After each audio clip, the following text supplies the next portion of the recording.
நாளைக்கான வீடியோ தாங்க வந்திருக்கு. வீடியோ வந்து சூப்பரா இருந்துச்சு அப்படின்னு தாங்க சொல்லணும். அதாவது கண்மணி வந்து நம்ம மாறனவங்க வீட்ல வந்து காலடி எடுத்து வச்சோன்னே ஒரு அசம்பாவிதம் வந்து நடந்துருச்சு அப்படின்னு தாங்க சொல்லணும். அதெல்லாம் பார்க்குறதுக்கு நம்ம சேனலை மட்டும் மறக்காமல் லைக் அண்ட் சப்ஸ்கிரைப் மட்டும் பண்ணிடுங்க. ஃபஸ்ட்டு எடுத்தவொடனே நம்ம வீரா அதுக்கடுத்து மாறன் 2 பேர் பேசிக்கிட்டு இருக்கிற மாதிரி தான் காட்டிகிட்டு இருக்காங்க. நல்ல விவரமான வேலை தான் இருக்க.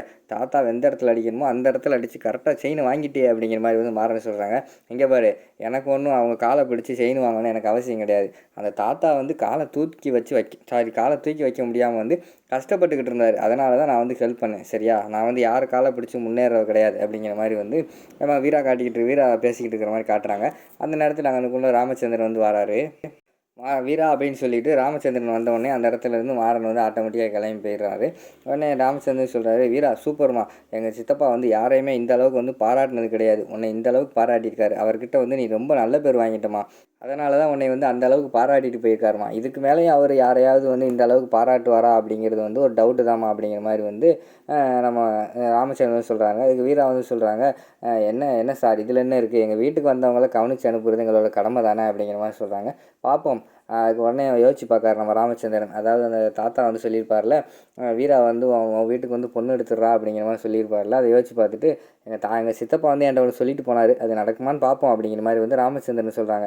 அதுக்கு வந்து வீரா வந்து கேட்குறாங்க, என்ன சார் சொன்னாங்க அப்படிங்கிற மாதிரி கேட்காங்க. அது நடக்கும்போது பார்ப்போமா அப்படின்னு சொல்லிட்டு அவர் அந்த இடத்துல வந்து கிளம்புற மாதிரி காட்டிக்கிட்டு இருக்காங்க. அதுக்கடுத்து வந்து நம்ம ராமச்சந்திரன் சொல்கிறாரு, மறக்காமல் எங்கள் வீட்டுக்கு ஃபேமிலியோடு வாங்கம்மா, 2 நாள் அங்கே இருந்துட்டு தான் வரணும், சரியா, மறுவீடு கிளம்பி போவோம் அப்படிங்கிற மாதிரி சொல்கிறாங்க. இல்லை சார், நாங்கள் எதுக்கு அங்கே அப்படின்னு சொன்னோன்னே, இல்லை கண்மணி உங்களை விட்டு பிரிஞ்சிருக்கால, அங்கே வந்தீங்கன்னா கண்டிப்பாக அவளுக்கு வந்து உங்களுக்கு ஒரு சப்போர்ட் இருக்கும், நீங்களும் உடனே பிரிஞ்ச மாதிரி இருக்காது, கண்டிப்பாக இருக்கணும் சரியா அப்படிங்கிற மாதிரி சொல்லிட்டு ராமச்சந்திரன் வந்து போகிறாங்க. சரின்னு சொல்லிட்டு ஃபேமிலி எல்லாருமே மறுவீடு கிளம்புற மாதிரி காட்டிக்கிட்டு இருக்காங்க. மறுவீட்டுக்கு கிளம்பும்போது வந்து எல்லாருமே வந்து அவங்க அண்ணன், அதுக்கடுத்து நம்ம கண்மணியோட லவ்வர் இருக்காங்கல்ல, அவங்கள வந்து சாமி கும்பிட்டு கிளம்பிட்டாங்க அந்த இடத்துல இருந்து. ஆனால் கண்மணி மட்டும் அந்த இடத்துல நின்றுட்டு அவங்க அண்ணங்கிட்ட வந்து ஒரு சபதம் எடுக்கிற மாதிரி காட்டிக்கிட்டு இருக்காங்க. அண்ணே, உன்னையும் இவரையும் கொன்னவங்களை வந்து நான் வந்து பழி வாங்குறதுக்கான நேரம் வந்து கரெக்டாக வந்துருச்சு, இனிமேல் வந்து அவங்கள பழி வாங்கத்தான் நான் போகிறேன், அந்த வீட்டுக்கே நான் அதுக்கு தான் காலடி எடுத்து வைக்க போகிறேன் அப்படிங்கிற மாதிரி கண்மணி சொல்கிற மாதிரி காட்டிக்கிட்டு இருக்காங்க. அங்கிட்டு இருந்து பார்த்தா டக்குன்னு நம்ம கண்மணியோட அம்மா வந்து, என்ன இங்கே பண்ணிக்கிட்டு இருக்க, வா போவோம் அப்படின்னு சொல்லிட்டு கண்மணியை கூப்பிட்டு போயிடுறாங்க.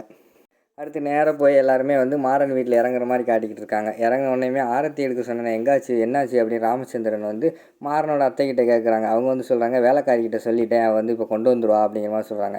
இதெல்லாம் வேலைக்காரியாக எடுப்பாங்க, போ நீ இப்போ எடுத்துகிட்டு வா அப்படிங்கிற மாதிரி சொல்கிறாங்க. அதுதான், இதெல்லாம் வேலைக்காரி தானே எடுக்கணும் அப்படிங்கிற மாதிரி வந்து நம்ம மாறனோட அத்தை சொல்கிறாங்க. இப்போ நீ போறியா, நான் போய் ஆரத்தி எடுக்குவா அப்படிங்கிற மாதிரி சொன்னோடனே, சரி நானே போகிறேன் இருக்கு அப்படின்னு சொல்லிட்டு அந்த இடத்துல வந்து கிளம்பி போகிறாங்க. இவங்களுக்கெல்லாம் ஆரத்தி எடுக்கணும்னு என் தலையில் எழுதியிருக்கு அப்படின்னு போய் வஞ்சிக்கிட்டே கொண்டு வந்து மெதுவாக ஆரத்தி எடுக்காங்க. ஆரத்தி எடுத்து முடிச்சு எல்லாருமே வீட்டுக்குள்ளே போகிறாங்க. அப்போ கண்மணியை வந்து இந்த நெல்லை வந்து வலது காலில் தட்டி விட்டு உள்ளே போமா அப்படிங்கிற மாதிரி சொல்கிறாங்க. சரின்னு சொல்லிட்டு அவங்களும் தட்டி விட்டு உள்ளே போகிறாங்க.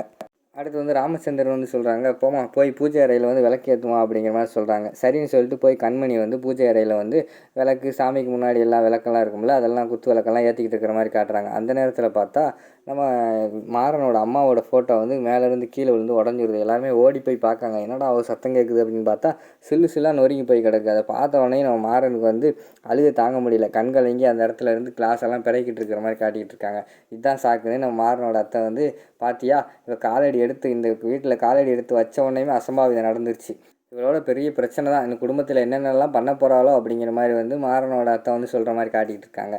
அங்கிட்டு பார்த்தா கண்மணி வந்து ரொம்ப கவலையோடு இருக்கிற மாதிரி காட்டிக்கிட்டு இருக்காங்க. அடுத்து வந்து நம்ம ராமச்சந்திரன் வந்து சொல்கிறாரு, இது என்ன அவளால் விழுந்துச்சுன்னு சொல்கிறா, இது வந்து மாறனால தான் விழுந்துச்சு, அவனை போய் கேளு அப்படிங்கிற மாதிரி சொல்கிறாங்க. என்னங்க நீங்கள் எதுக்கு எடுத்தாலும் மாறனையே சொல்லிக்கிட்டு இருக்கீங்க அப்படிங்கிற மாதிரி வந்து மாறனோட அத்தை கேட்குறாங்க. ஆமாம், அவன் தானே டெய்லி அரை மணி நேரம் வந்து நின்று அவங்க அம்மா போட்டாங்கன்னா எண்ணிக்கிட்டு இருக்கான், மாலை போடுறான், எல்லாமே செய்கிறான், ஆணி ஒழுங்காக இருக்கான்னு பார்த்தானா, அவன் தான் எல்லாத்துக்கும் காரணம் அப்படிங்கிற மாதிரி சொல்லிக்கிட்டு இருக்காங்க.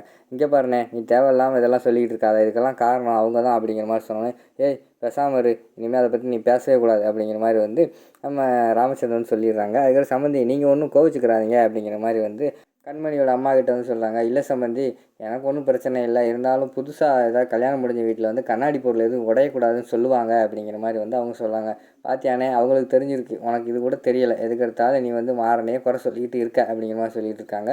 உடனே நம்ம மாறன் வந்து சொல்கிறாங்க, அத்தை விடுங்க அத்தை, கல்யாணம் முடிஞ்சு போச்சு, இனி என்ன நடந்தால் என்ன, அவ்வளோதான் முடிஞ்சு போச்சு விடுங்க அப்படின்னு சொல்லிட்டு எல்லாருமே அந்த இடத்துல வந்து கூட்டத்தை கலைஞ்சு போயிடுறாங்க. அதுக்கடுத்து நம்ம மாறன் மட்டும் அந்த இடத்துல இந்த கண்ணாடி துகள்லாம் எடுத்து அள்ளிக்கிட்டு இருக்கிற மாதிரி நம்ம வீரா பார்த்துக்கிட்டே இருக்காங்க. சரின்னு சொல்லிட்டு மறுநாள் காலையில் இருந்துச்சு, அந்த ஃபோட்டோ அவங்களுக்குள்ளே இருந்து அவங்க அம்மா ஃபோட்டோவே காணும். ஒன்று மாறன் வந்து ஷாக் ஆகிடுறாங்க. அத்தா இங்கேருந்து அம்மா ஃபோட்டோ எங்கே அப்படின்னு கேட்டோன்னே எனக்கு எப்படா தெரியும் அப்படிங்கிற மாதிரி வந்து வள்ளி சொல்கிறாங்க.